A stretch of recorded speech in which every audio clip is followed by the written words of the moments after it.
အဲ့ရတော့နည်းနည်းရှိမှာပေါ့အင်္ဂစားတဲ့အကြောင်းလေးပြောပြခြင်းတယ်အဲ့တော့ကျွန်တော်ရှိမှာကကျွန်တော် friend ဖြစ်နေတဲ့ follower က4000ကျော်လောက်တော့ရှိတယ်တကယ်ကြတော့9000ကျော်ဗျ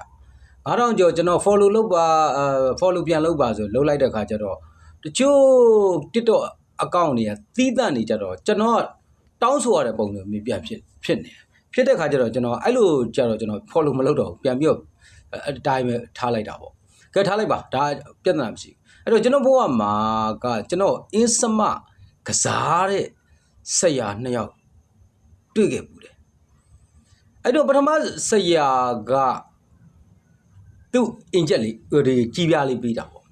ကြီးပြားလေးပြီးတော့သူရေးခိုင်းတဲ့စမကျွန်တော်ရေးထိုးပြီးတော့ကျွန်တော်လက်နဲ့လိပ်ပြီးတော့ကျွန်တော်သူရွတ်ခိုင်းတဲ့ဟာလေးဘာညာတာရကရွတ်ပြီးတော့ရေးထဲပစ်ချတဲ့ခါကျအဲ့လိပ်လေးကရေပေါ်မှာပေါ်ပြီးဖူးဆိုရှောက်ပြီးတော့ပြေးနေတော့အဲ့လိုပြေးတော့ဟာခွန်းနေဖြစ်တော့ဒီဆရာခွန်းနေဖြစ်တော့ပညာသင်ပြီးတော့ဆရာပေါ့ဆရာပြီးလဲပြီးတော့နောက်လဲကြကျွန်တော်အင်္ဂလိပ်ကလေးနဲ့ကျွန်တော်ကြီးပြားနဲ့ကျွန်တော်ပြန်လုပ်တော့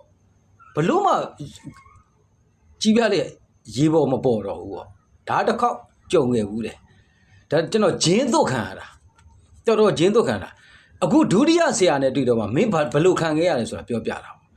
အဲ့တော့ဆရာတော်ကတရက်ကြတော့မင်းနဲ့ကိုယ့်အကိုကြီးပြားလေးယူလာခဲ့တဲ့ဆရာတော်လို့တပည့်တော်မှာကြီးပြားကအဘွားတွေကဘေးရင်ဆိုင်ကမှနယံကမှန်ပေါင်းထဲမှာလို့အိမ်မှာအနီချင်းအင်းချက်လေးပဲရှိအနီအချက်တွေပဲရှိတော့ဒီလေယူလာခဲ့ပေါ့ကွာတဲ့ဟိုနည်းနည်းလေးပေါ့နော်ဟို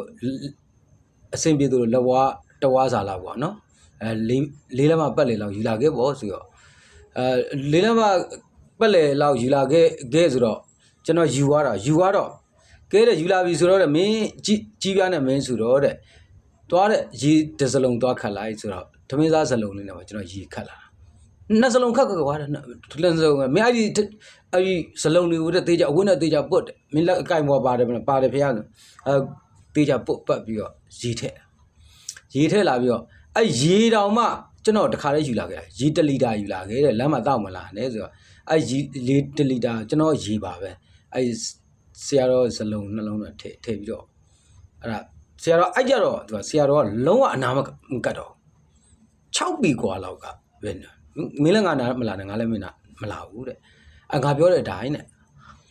မင်းလက်မလေးနဲ့ဟောနော်လက်မလေးနဲ့တားပြီးတော့၄တော့ညှက်လိုက်တယ်ရက်ပလက်ရဲ့ကိုရေးတဲ့ရက်ပလက်ပေါ်ကနေလာရေးတဲ့ဘိန်လူလေးချားတယ်ဘာမှမပြောနဲ့ဘာမှမဆိုနဲ့ချီလိုက်ချလိုက်တယ်ကညစ်တန်လေးနဲ့ချပြီးသွားတဲ့ခါကျတော့ဒီမှာ၄လက်မတန်ချောင်း3လက်မတန်ချောင်းပေါ့နော်3လက်မရိုက်တန်ဟိုဖြစ်တယ်အဲ့ဒီ3လက်မရိုက်တန်ကလည်းကျွန်တော်ယူလာခဲ့တာပဲမှားတဲ့တည်းမှာအဲ့3လက်မရိုက်တန်လေးပေါ့နော်ယူလာခဲ့ဆိုပြီးတော့ယူလာခဲ့ရောကျွန်တော်တို့ဒီအင်းလိုက်တဲ့လိတ်တန်ကသေးပါတယ်ဟိုကျွန်တော်တို့ဆိုင်ငယ်စမုတ်တန်လောက်ပဲရှိတဲ့ဟာသူက3လက်မအတန်ယူလာခိုင်းတာ3လက်မဆိုတော့သူကဆိုင်ငယ်စမုတ်တန်နဲ့ကြီးတယ်အဲ့ယူလိုက်အမင်းလိတ်လိုက်ဆိုတော့လိတ်ပြီးတော့အဲ့ဒီအလိတ်လေးပေါ့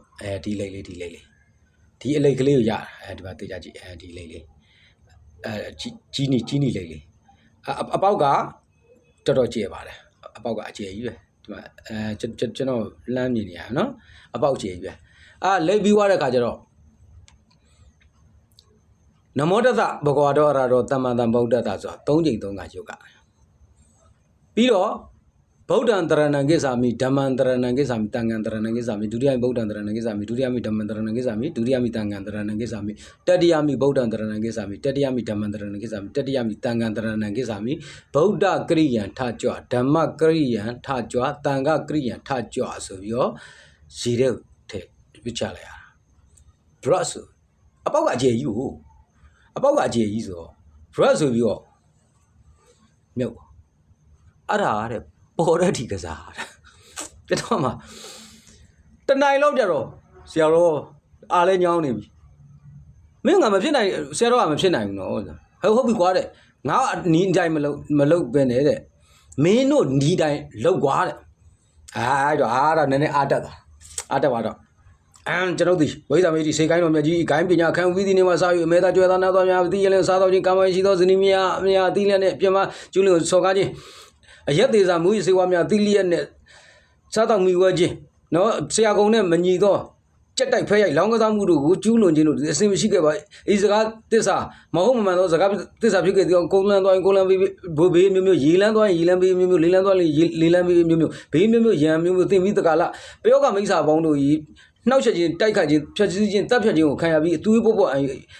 အသေးဆုံးနဲ့သေးရပြီးလေမဟာပထဝီမြင်ငယ်နိုင်မကြွတ်တော့လွတ်တခံရပါစေသာဤစကားတစ္ဆာဒီမှန်ကန်ပါလင်းဤအင်းလိုက်သည်ရေပေါ်၌ပေါ်ပါစေသောပြကြ plus မြုပ်သွားတာ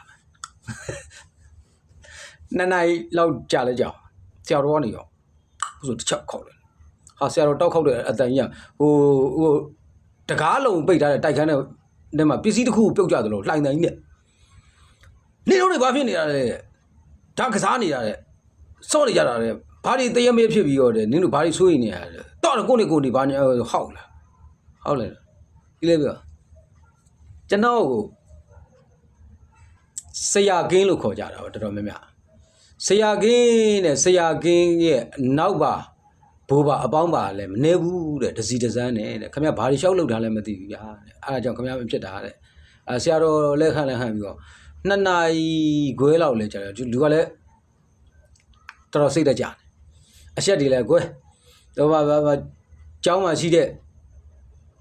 ကထိန်ကလည်းပြီးသွားပြီတချို့ဟိုတိမ့်ဆဲဘာညာမန္တတီဖြတ်ပါဖြတ်ဆိုတော့တချို့တကားတွေလည်းရှိတာပေါ့ဗျာနေ့ကနေ့လေဆိုတော့တပည့်ရိတ်ကောင်းကောင်းမှာဖြာလေးတွေခင်းပြီးတော့အဲ့ဒီဖြာပေါ်မှာပဲလောက်တာလောက်တော့ခဲတဲ့တကားမဖြစ်နိုင်ဘူးထင်တယ်ဆိုရင်တဲ့ခဲတဲ့ဖုန်းကြီးကကွန်စားတော့သူ့လက်မလေးနဲ့တိုင်းပြီးတော့ဒုတ်ကလေးကိုလှမ်းပြ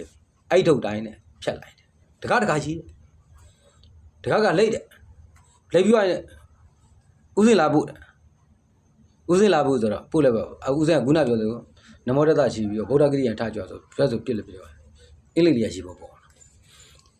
တကားမဖြစ်နိုင်တာပြောတာမဟုတ်ဘူးနော်ဖြစ်နိုင်တာကိုပြောတာကစားရောင်းကစား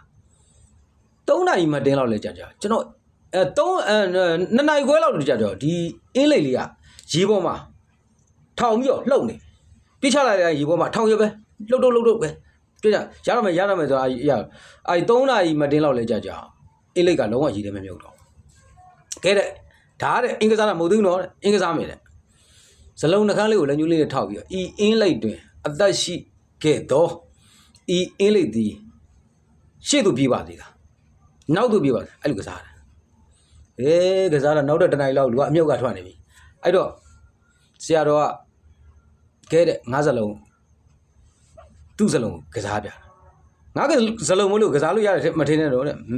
မင်းစလုံးယူလာခဲ့တယ်ကစားတော့လေအင်းလေးကအလဲဆိုအလဲဘေးဆိုဘေးဟာနေအောင်ကတ်ဆိုကတ်အရှိတော့ဟာစော့ကျင်တိုင်းစော့နေတာ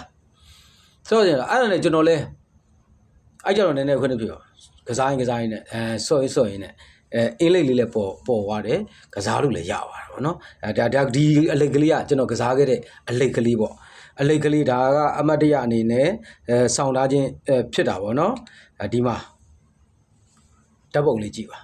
ဟိုးအောက်မှာအရိတ်ကလေးပါပါတယ်အင်္ဂလိပ်လေးอ่ะနော်ဒီမှာနော်အရိတ်ကလေးကလည်းပေါ်နေနော်အင်္ဂလိပ်လေးကရေပေါ်ပြီးတော့ကစားခဲ့တာပေါ့နော်ကစားခဲ့တော့ဆရာတော်ကပြောလဲဆိုအရှင်ဘုရားလို့တပည့်တော်ပထမဆရာတော်ကလည်းဒီလိုပထမဆရာတော်ကကြီးပြမင်းကြီးပြလာတယ်သူကြီးပြဆရာသူကြီးပြဆရာတော်ဆိုတော့ဘောတဲ့ဖျောင်းဆက်လေးကိုတဲ့ချပြီးတော့ဗောနော်ကြီးပြားမှာဖျောင်းဆက်ချပြီးတော့ခင်ဗျားတို့အလိန်ခမ်းမှာဆိုလို့နော်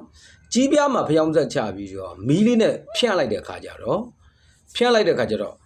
ပပလေးဖျောင်းလေးခံသွားနော်ဖျောင်းလေးကပပလေးခံပြီးတော့အဲ့ဒီရဲ့ဖျောင်းပေါ်ကိုကျွန်တော်တို့ယေရှုဆေးပြားကိုမှုံညံ့နေအောင်လုပ်ပြီးတော့ပပလေးဖြူပြီးတော့တာလေးဖိလိုက်တဲ့အခါကျတော့အမတ်တမတ်ကြီးဖျောင်းလည်းမမြင်ရလို့ယေရှုဆေးပြားလည်းမမြင်ရတော့အဲ့တော့တပည့်တွေရှိမှာတော့ဟန်နဲ့ဗန်နဲ့ပေါ့ဖျောင်းမတွတ်ထားတဲ့ဒီဘက်ကဘက်မှာတော့စမတွေပါရေးပြီးတော့ရေးပြီးသွားတဲ့အခါကျတော့